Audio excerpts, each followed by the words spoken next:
Oh, sorry. I just had an awful dream. Whew. I had a dream that I had to watch a show that had a bunch of good writing and character development in it. Whew. Oh, thank God. What's up, guys? Mason the Brock Anderson here, and this is Fear the Walking Dead, Season 4, Episode 15, I Lose People. This show just needs to be put out of its misery. I mean, my God, how many seasons? Hang on. 8 seasons. This goes on for 4 more seasons after this. How? This is so bad. How did people not watch this and go, my God, cancel this show, please? You've lost it. As I've said before, you brought Morgan and John in, and I thought, okay, we've got some good characters, but it doesn't matter. The writing on the show is still shit. To be fair, I don't know if it's the writing, totally. Because, I mean, there are some scenes that I look at and I go, yeah, the writing needs to be better there. Whether it's all the talk about beer, all the lines about beer. Don't understand that fetish right now.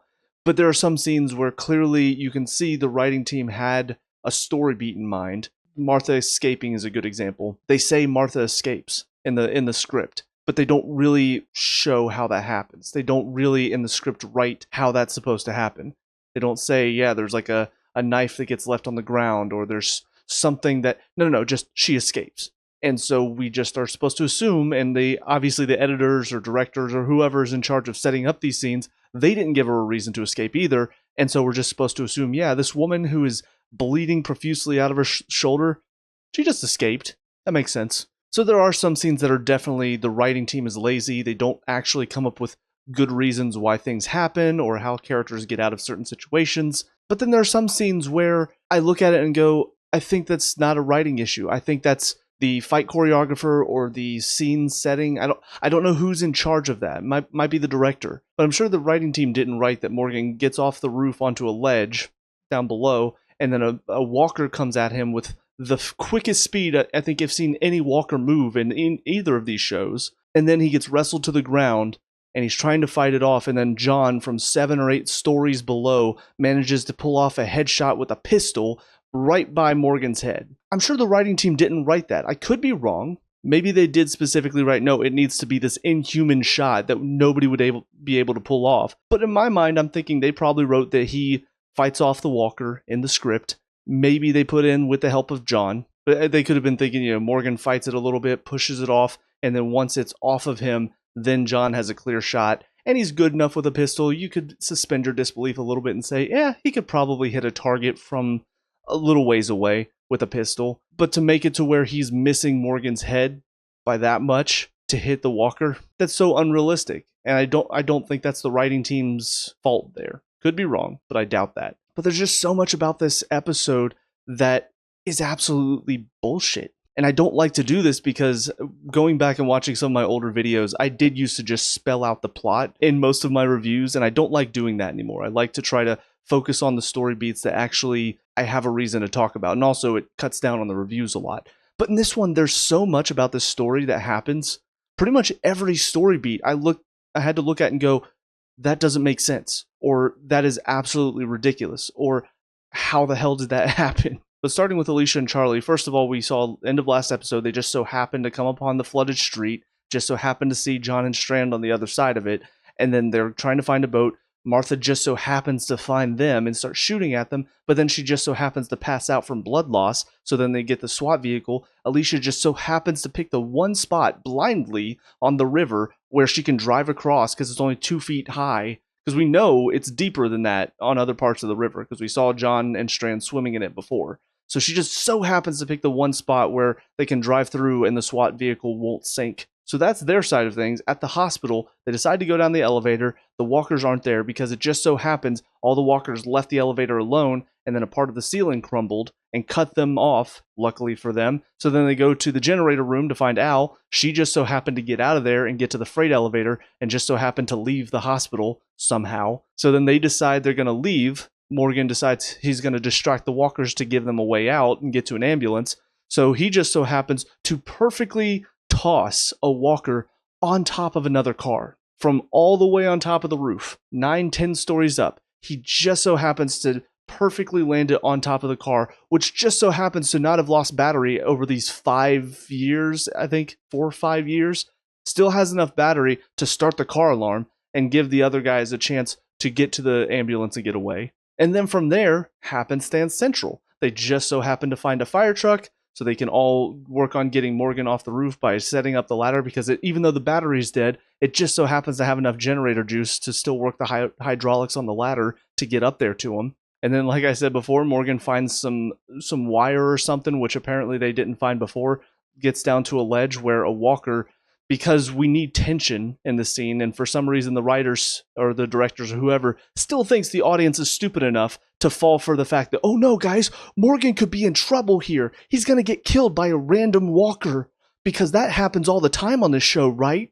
Right? But yeah, so they have this stupid scene where, like I said, the walker comes at him faster than any walker I think I've ever seen. He's the most aggressive walker I think I've ever seen on this show. Like, the way he's coming after Morgan, the fact that Morgan didn't get bit when he tackled him on top of the thing, because his head was like right here next to Morgan's. I'm like, okay, so the bite, right? No, of course not. But I mean, it's just absolutely going after him. And it makes it even funnier whenever they show Alicia, June, and Luciana all surrounded by a bunch of walkers. Luciana hits one in the head with an axe, pulls it out, and then there's a walker right behind her that doesn't even try to do anything.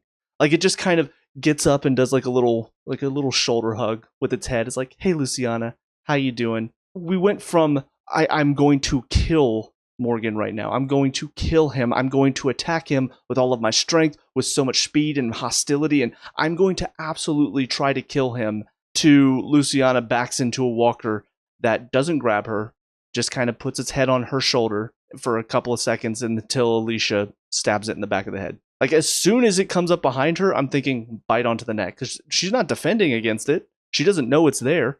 But again, that's where I think the editing or the fight choreographer, whoever's in charge of that stuff, I don't think they do their jobs well. Because if they did, then all of these scenes would feel consistent, but they don't. But anyway, so John shoots it in the head, already, like I said, stupid.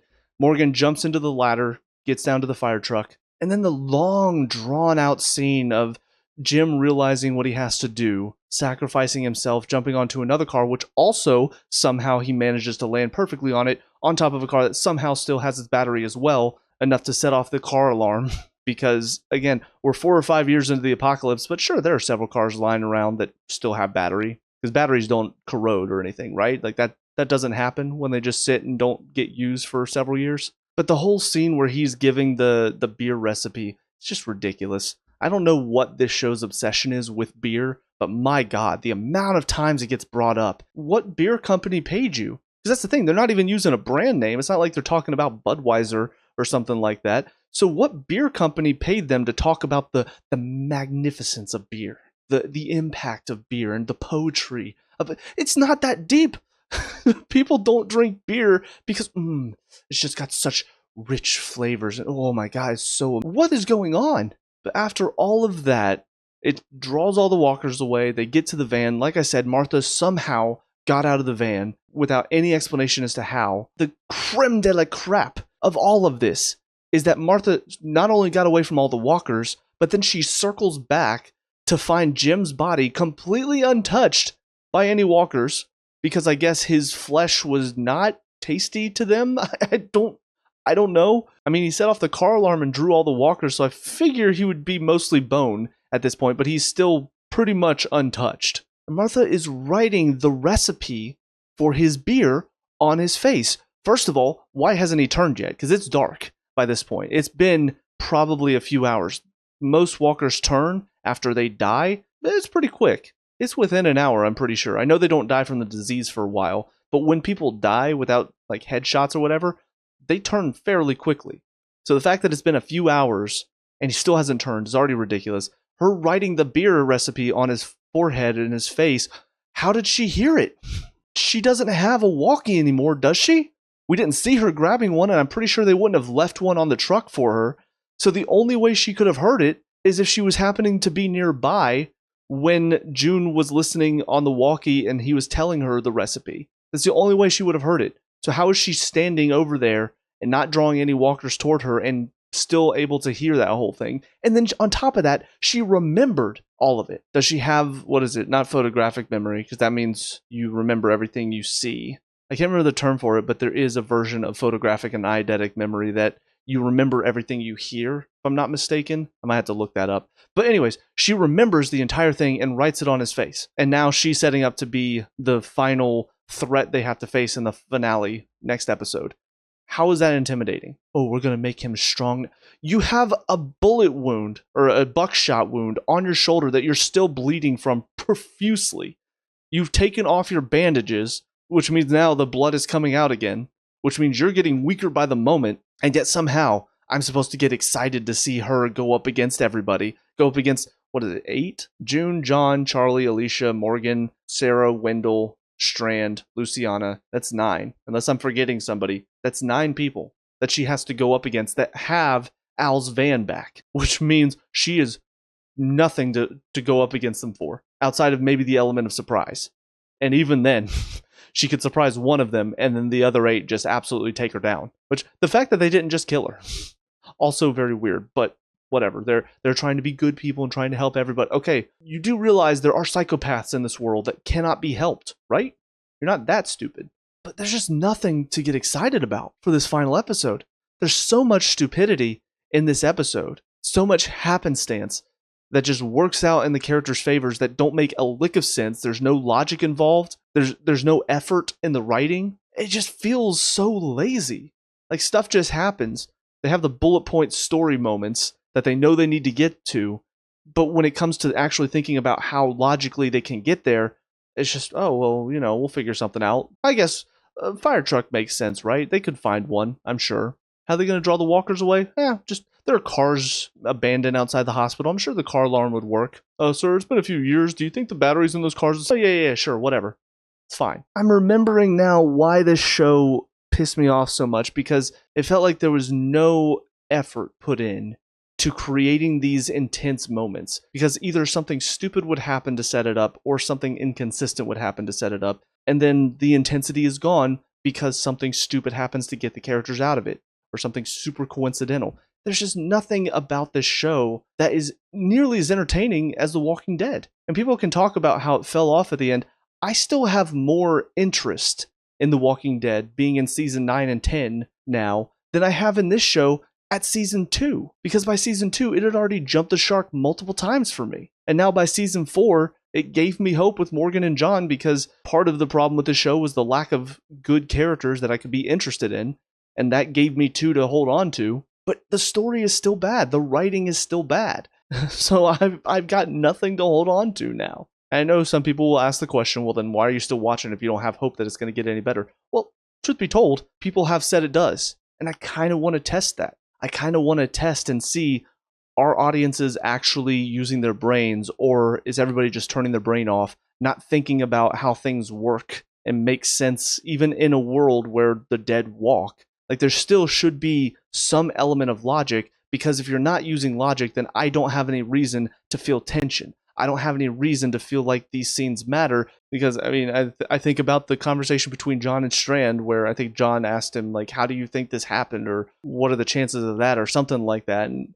I think Strand was like, you were right, we just needed to believe, and all I'm thinking is, no, you just needed the show writers to step in and save you, and that's what they did. Oh my god, I did not expect to rant about the show this much. This is going to be a much longer review than I want it to be, but I mean, I had to point it out. I had to point out all the issues, because there were so many moments it needs to be called out for. The writers, the directors, the editors need to be called out, because they did not do their due diligence. They just slapped some shit together and said, yeah, sure, this looks good, right? This makes sense, right? And whether it's they think the audience is dumb enough to buy it, or whether they're dumb enough to think that this works okay, it needs to be called out. That's just my own personal opinion on it.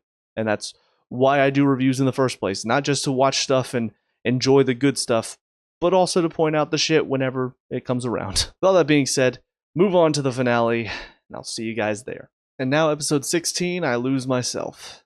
I'm just glad it's over.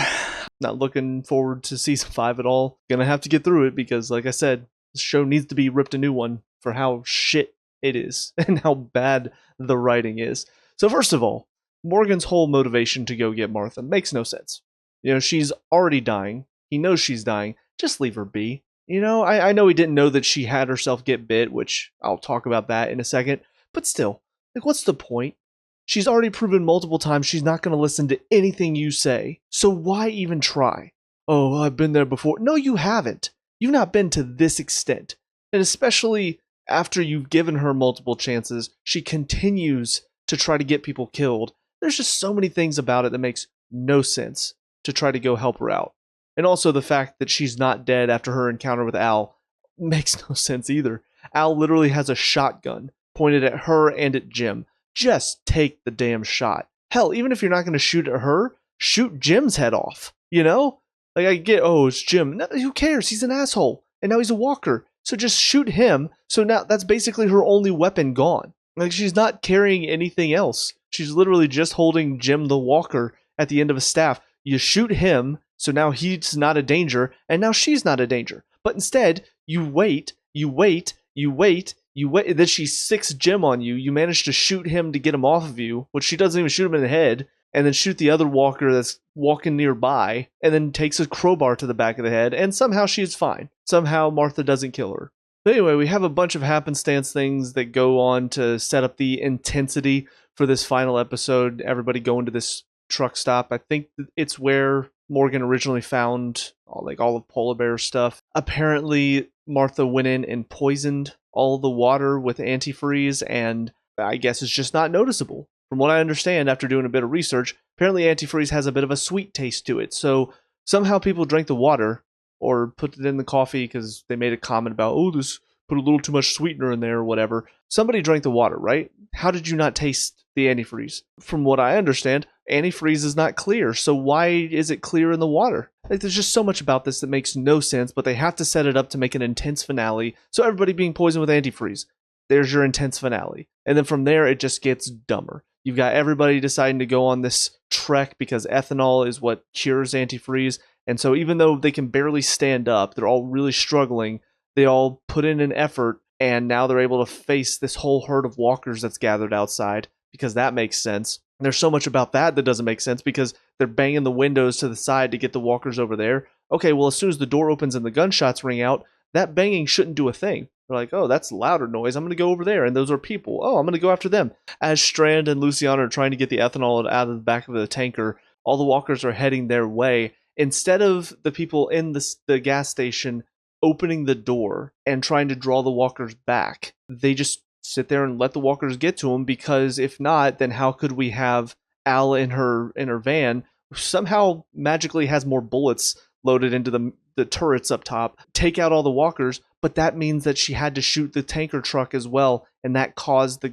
ethanol to spill out. And I guess it cleared out so quickly that they didn't have time to react and try to get the ethanol that was leaking out of the truck. How empty was this truck that literally she shoots it, and then within, 5 seconds, it's already gone? There wasn't that much ethanol in there to begin with then. None of that made sense. None of that really affected anything. But either way, all I'm thinking is, okay, so that didn't work, but ethanol, I'm pretty sure, is in alcohol, so they could probably just drink some alcohol, right? Well, apparently there's no alcohol in this convenience store, gas station, whatever. I don't know. I guess they searched for it. They didn't say that they did, but I can only imagine that they looked and there was no alcohol in that convenience store. I guess that was one of the first things that was picked over, even though Polar Bear had this whole thing set up.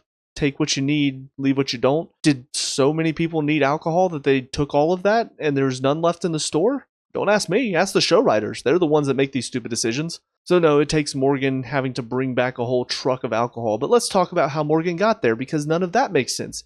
Finds Martha, decides he's going to bring her back for some reason. Don't know why. She's already clearly on death's door based on how she looks. But whatever the case, we get to a point where Morgan's trying to rush back. On the way back, while he's driving way too fast, that's when he decides to try to give her medicine, which gives her the opportunity to cause him to crash. And let me get this straight. The car spins around, the back of it hits a cliff, or a rock formation, whatever. It hits on the backside. Guess who's in the back seat? Martha. Guess who gets less injured? Martha. That makes sense, right? Like, I think I've seen it before in some of these shows. Whenever like a car gets T-boned, the person that's on the side of the car that got T-boned, they're typically the ones that are okay in that situation. Like, whoever's closer to the impact, they're typically a lot better off than the person that was on the other side, further away from the impact. That makes logical sense, right? So it makes sense that Morgan would be completely knocked out and she'd be able to have enough strength, which not only has she been bleeding profusely from the gunshot wound that she received 2 episodes ago, but also she decided to get herself bit there, which means the infection is also affecting her, and yet she still had less damage done to her in the car crash to the point where she can now drag Morgan out of the car and stick something in his leg before he wakes up. What? Like, I don't understand it. But even worse, when Morgan sees that she got bit on the shoulder, instead of just like, okay, well, she's gonna die anyway, so I guess I'll kill her, he still is just like, nope, not gonna kill her. She's already dead anyway. I don't get it. Like, if she had a chance to survive her gunshot wound, then okay, I understand why he's trying not to kill her. He doesn't want to be a murderer, but this is a situation where she's dying anyway. You call it Angel of Mercy if you want to. Like, you could justify it as self-defense if you really were going to take it to court based on everything she's done up to this point. Also, the fact that she was trying to keep him from going anywhere because she wanted to make it to where either he kills her or she turns and then she turns him. But then a few minutes later, she's like, all right, yeah, just go ahead and hop over to the radio. I'll tell you what it's all about. I'll let you walk away and get a chance to save your friends. Because all of a sudden now she's not wanting, she did want to do that because you could tell by how upset she was that he was leaving. But then why did you get off of him? Why didn't you stay on top of him and keep driving the thing into his knee or even take out both knees? But no, she just kind of lets him get up and do whatever because we need Morgan to get back in time to save them. So we can't have this person who has had everything her own way for so long this season. We can't have her have it her own way now. Now she's got to make a stupid decision that lets Morgan get away with it, or else the main characters would all die, and we can't have that. But then after that, I mean, it's all just everybody survives. Morgan goes back to her. She's turned. She somehow managed to rip her arm off and then write strong in blood on her forehead. Whatever. And then now we're ending this season with they're not going to Alexandria. They're going to stay, and they're going to help people around. That's season 5, apparently. I'm so looking forward to that. That's going to be so exciting to watch, right? But with all of that wrapped up, I do want to talk about something. I actually meant to talk about this in the last episode too, but I forgot about it because there were so many other things.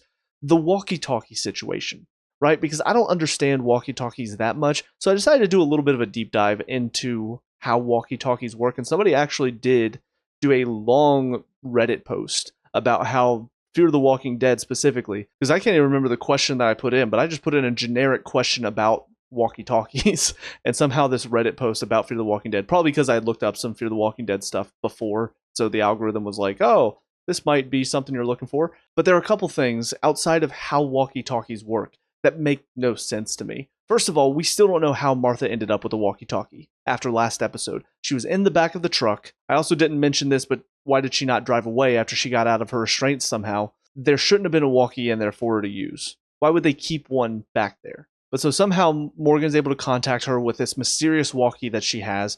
You've also got Al at the beginning of this episode finding another walkie-talkie, but then I guess it dies quickly. The fact that hers died in the last episode, even though everybody else's seems to be working fine and doesn't seem to be running out of batteries, is also weird. But this whole thing where they're able to contact him over his walkie with the radio thing in the convenience store, they're able to talk to him, but he can't talk back because his walkie's not strong enough. I don't know if that's how that works, but I can understand that that's the logic that they're using here. Okay, so we're going to run by that logic, right? He can hear John very clearly, but John can't hear him because his walkie's not strong enough. But then Al starts talking to him as he's a little bit closer. She's barely coming through on his side. So you're telling me that he was far enough away over here. He could hear John clearly, but they weren't able to hear him because his walkie wasn't strong enough. Now he's gotten closer. Somehow their signal to him is weaker. Somehow he's not able to hear them clearly, but then now they're able to hear him because he's close. How does that make sense? And you know why it's done? Because they want to have a moment for the audience to go, oh, they heard him, guys. Okay, these moments are not earned because there's no logic being used here. Even in the logic of the show, which may or may not make sense based on how walkie-talkies work. Again, I'm not knowledgeable enough to understand this. I'll put the link in the description for that Reddit thread if anybody wants to read that and get a good deep dive as far as why the walkie-talkies in the show don't make sense. But even by the logic that they used as to why he was able to hear John, but they weren't able to hear him, that logic suddenly goes out the window because you want to have an emotional moment where he's barely hearing Al and it's like, guys, can he be close enough now to talk back? He heard John and wasn't able to. Why all of a sudden is this like a hopeful, guys, can he hear? Do you think they'll hear him? It's so stupid. Sorry for that little tangent, but it's just something that I felt like I needed to talk about because the walkie-talkies have been such a big part of this final part of the season, and there's so many moments that make no sense. Whether it's characters that have walkies that shouldn't, or whether it's walkie-talkies working and then not working and then batteries dying when others aren't. It's just, there's a lot going on that the walkies basically work how the show writers need them to work in any given moment. There's no logic used. There's no sense of battery life or walkie-talkie distance or how are they hearing each other on either side. They don't even say like over or anything to make sure, hey, I'm done talking now. I do know at the very least that walkie-talkies don't work as phones. It's not like I can hear you as I'm talking to you because you can only hear on one side. How am I supposed to know that you're done talking? Because that's why over exists, because you hold it down to talk, then you can't hear what's going on, and then you say over, let go, so you can listen to them. There's none of that. So they just have to assume, hey, I'm assuming you're done talking now, so I'm going to start talking. It doesn't make sense. But with all that being said, though, this season as a whole was absolute trash. And I shouldn't be surprised, because season 3 was bad, season 2 was bad, season 1 was okay. Like, this show has not been good, but I was just really, really hoping, because not only have I heard that this show got better after they introduced Morgan, I like Morgan as a character. Morgan and John, I think, were 2 great characters to add in. So I had some hope coming in, but I have to remember that the story writing on this show is just stupid. And the action, the intensity, these moments with the walkers, they're going to be stupid. It's not going to use logic. We have another instance in this one where Morgan hits a walker, falls back because of his bad knee, into another walker that once again just doesn't bite him. He falls right into it from behind. No defense against that. His leg is messed up, so it's not like he's going to be at his best. Yeah, he just sort of shrugs it off. I don't know how many times that's going to happen, but my God, I'm sick of it. I'm sick of watching these characters get out of these impossible situations that the writers put them into by some stupid decision or happenstance moment just to add intensity to the episode and then take them out by some random chance thing that keeps them alive. It's gotten to a point where I don't feel anything for this show anymore. Most of the characters are not that interesting anyway. There's this weird obsession with beer for some reason. Beer saves the day in this final episode, of course, because that's what it's all been building to, guys. Beer is the best. But so many of these characters aren't interesting. They're one note, they have one thing about their character, or they're kind of shit people. Outside of, I would say, Morgan and John, it's kind of it. They all have one storyline. They all kind of act like assholes at times, and I'm just not finding them interesting. Because there's a lack of respect for the intelligence of the audience for shows like this. Whenever they have these moments happen that don't make any sense and they just expect the audience to roll with it because, hey, suspend your disbelief, guys, that's a lazy way out of it. That is a lazy way for the writers and the show directors, producers, whatever. That's a lazy way for them to get out of these situations by having these moments happen that they just expect the audience to turn the brain off and not think and, okay, yeah, sure, whatever. Maybe I'm alone on that, but I feel like there should be some thought. You're getting paid to do this. You're getting paid to be creative and think of these solutions. Think of ways characters can get out of these impossible situations, and you're not. And I think that's lazy. And that's, again, why I'm going to continue to watch this show and call out the stupidity when it's there. I'll give credit to the good moments. Like, I do think the acting in the show, for the most part, outside of like Wendell and Sarah, their acting feels more like sitcom acting, whereas everybody else feels like they are acting in a survival show. But the acting, for the most part, is fine. It's good. Special effects, for the most part, is still very good. You can tell it's people who know what they're doing. Granted, I'm not the best person to talk about that stuff because I don't know much about the special effects arena. So maybe some more special effects artists are watching this and going, this is awful compared to what The Walking Dead has. But there are elements of it that are done well. Definitely when it comes to writing, there's just not much here. There's not much substance in this show and the narrative and the characters. And that's really disappointing, especially when you have 2 good characters that you brought onto your show and you just surrounded them with shit. And it makes me forget that they're even good characters sometimes. So apologies. I know this is a bit of a longer one. I had to talk about it. I had to get all my thoughts out. If not, then I wouldn't be doing justice for these reviews. With all that being said, let me know what you guys think down in the comment section below. Do you have the same thoughts as me? Let me know. We can talk about and discuss all that good stuff. Leave a like and subscribe for future Fear the Walking Dead reviews. Also check out the channel. We have a lot of other reviews on here, so check those out if you have time. But until next time, hope you guys have a great day, and I'll talk to you all later. Peace out.